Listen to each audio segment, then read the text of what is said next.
नमस्कार, मैं रवीश कुमार। सूचना आपको बदल देती है। गलत सूचना से आप पल भर में दंगाई बन जाते हैं। जैसे आपने देखा कि उत्तराखंड के अगस्त मुनि में कैसे लोग गलत सूचना के कारण दंगाई में बदल गए और दुकानों को जलाए। अगर उन्होंने सूचना के अधिकार के तहत या दावेदारी के तहत सही बात जानने का दावा किया होता, कोशिश की होती, तो वे अपराधी बनने से बच सकते थे और किसी की दुकान नहीं जलती। मुश्किल यह है कि सूचना का बाजार ही अफवाहों और फेक न्यूज से भर गया है। संवैधानिक पदों पर बैठे नेता झूठ बोलकर सूचना जैसे पवित्र तत्व को रोज प्रदूषित कर रहे हैं। हर तरह की सूचना अब संदिग्ध होती जा रही है। इस बीच एक कानून है, इन सब के बीच सूचना के अधिकार का कानून, जिसका इस्तेमाल आपको बदल सकता है। आपके पूछे गए सवाल के जवाब में प्रशासन के भीतर हलचल पैदा होती है, कुछ गलत बाहर आ जाता है और आप सिर्फ एक प्रयास से लोकतंत्र में पहरेदार बन जाते हैं। सूचना के अधिकार का पूरा मॉडल ही इस पर आधारित है कि लोकतंत्र का चौकीदार आप बने, ना कि कोई आपके बदले एक आदमी बने। हजारों प्रकार की संस्थाओं की निगरानी कोई एक चौकीदार से नहीं हो सकती। इसलिए यह मॉडल, एक चौकीदार वाला मॉडल, फेल होगा ही, और फेक तो है ही। चुनाव में चल सकता है, जैसे प्रधानमंत्री ने कहा कि वे दिल्ली में चौकीदार हैं, ऐसी बातें कह दी जाती हैं और यहां तक ठीक भी है। मगर रोजमर्रा के लोकतंत्र की चौकीदारी तभी होती है जब जनता जानने के अधिकार को लेकर सतर्क रहती है। एक संस्था से चूक होती है तो कोई नीरव मोदी फरार हो जाता है। देखिए, जिस बाजार से, यानी न्यूज चैनलों और अखबारों से आप सूचना खरीदते हैं, महीने का पैसा देते हैं, फोकट में नहीं मिलता आपको कुछ भी, उससे मिलने वाली सूचना ईमानदार, तटस्थ और विश्वसनीय है या नहीं, इसे लेकर सतर्क रहा कीजिए। और जिन सरकारी संस्थानों से आप इस अधिकार के तहत सूचना मांग सकते हैं, उसे भी लेकर सतर्क रहिए। भारत में सूचना के अधिकार का कानून 15 जून 2005 को पास हुआ। वो दिन ऐतिहासिक था। उसके पहले यह कानून अलग अलग रूपों में कुछ राज्यों में मौजूद था। राजस्थान में यह कानून जनता के बीच से निकलकर आता है। उस अनुभव यात्रा का एक किताब में संकलन किया गया है, दी आरटीआई स्टोरी। इसे लिखा है अरुणा रॉय ने, मगर वे इसकी अकेली लेखिका नहीं है।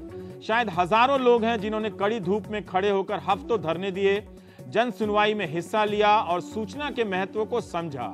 वे सब लोग इस किताब को लिख रहे हैं, या उन सब की कहानी इस किताब में लिखी जा रही है। सरकार से सूचना मांगी जा सकती है, ये ख्याल लोगों के बीच नया था।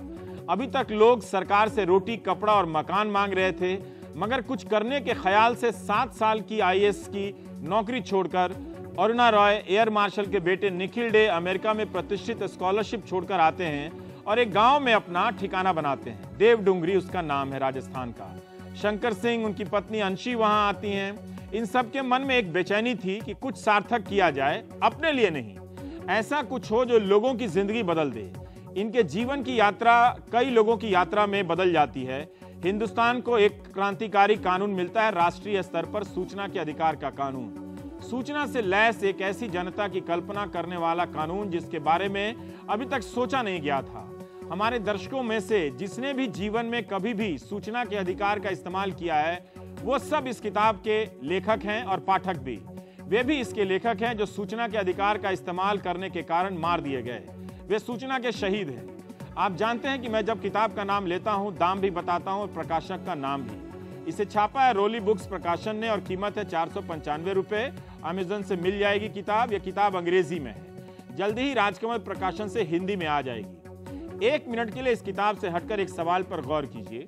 फेक न्यूज के इस दौर में जब मीडिया का बड़ा हिस्सा गोदी और गुलाम मीडिया हो गया है, अगर आपके पास सूचना के अधिकार का कानून नहीं होता तो आपका क्या होता?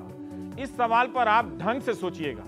अगर यह कानून नहीं होता, तब आप सरकार के दावों को परखने के लिए, वो सही है या गलत साबित करने के लिए कहां से सूचना लाते? अंधेरा कितना घना लगता।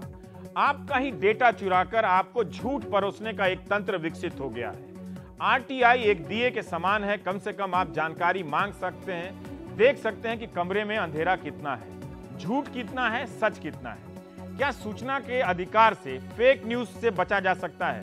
जब चारों तरफ झूठ हो और प्रेस का भी भरोसा ना रहे, सूचना का अधिकार आखिरी अधिकार है जानने का।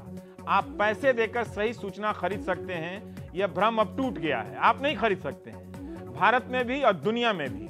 मैं नहीं जानता कि अपनी संघर्ष यात्रा में इस कानून से जुड़े लोगों ने इस दिन की कल्पना की थी या नहीं, मगर इस किताब को जितना भी पढ़ सका हूं, पूरी तरह से पढ़ के नहीं आया हूं। यही लगा कि सरकारें झूठ का पुलिंदा होती हैं। सूचना के अधिकार से ही आप सही जान सकते हैं। यह ऐसा कानून है जो भीतर बैठे अधिकारियों को भी मजबूती देता है, जो ईमानदार है, और जो परेशान कर्मचारी हैं उनके लिए भी सहारा है। हर कोई इस कानून का अपने अपने हिसाब से इस्तेमाल कर रहा है। इस किताब को पढ़ते हुए आप जान पाएंगे कि कैसे सारा खेल सही सूचना का है। आप तक सरकारी रिकॉर्ड की जानकारी ना मिले, इसी तिकड़म के तहत हम सब कुचले जा रहे थे। प्यार जी एक सरपंच का किस्सा है इस किताब में। पंचायत की सीट रिजर्व हुई तो प्रभावशाली जातियों ने एक रणनीति बनाई। वहां मेघवाल जो एक दलित जाति है मगर उसकी संख्या गांव में ज्यादा थी, उसके किसी को सरपंच बनने से रोकने के लिए 2-4 घर वाले खटिक समाज के किसी व्यक्ति की खोज होती है। और प्यार जी सूरत में एक मिट्टी का तेल बेच रहे होते हैं। वहां से उन्हें समझा बुझा कर लाया जाता है कि हम तुम्हें सरपंच बनाएंगे। वे आते हैं, चुनाव जीत जाते हैं और ठाकुर जाति के हाथ में खेलने लग जाते हैं। जल्दी ही प्यार जी समझ जाते हैं कि उनसे गलत कराया जा रहा है, कोई उन्हें लेकर खेल रहा है। वे मजदूर किसान शक्ति संगठन MKSS के पास आते हैं और कहते हैं कि हमारे गांव में जन सुनवाई कीजिए। प्रधान ही खुद मांग करते हैं कि हाँ जन सुनवाई कीजिए। एक सरपंच अपने ही खिलाफ जन सुनवाई की मांग करता है ताकि वो इससे मुक्त हो सके, इस झूठ से। कई बार आप खुद से मुक्त नहीं हो पाते तो दूसरों की मदद लेते हैं। सारा खेल सामने आ जाता है, फिर से जांच होती है। यह है सही सूचना का असर।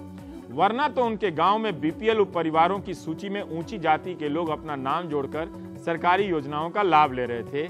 जिनके लिए योजना थी उन्हें नहीं मिल रही थी लाभ, उन्हें लाभ नहीं मिल रहा था। ऐसे प्रसंगों से यह किताब भरी हुई है।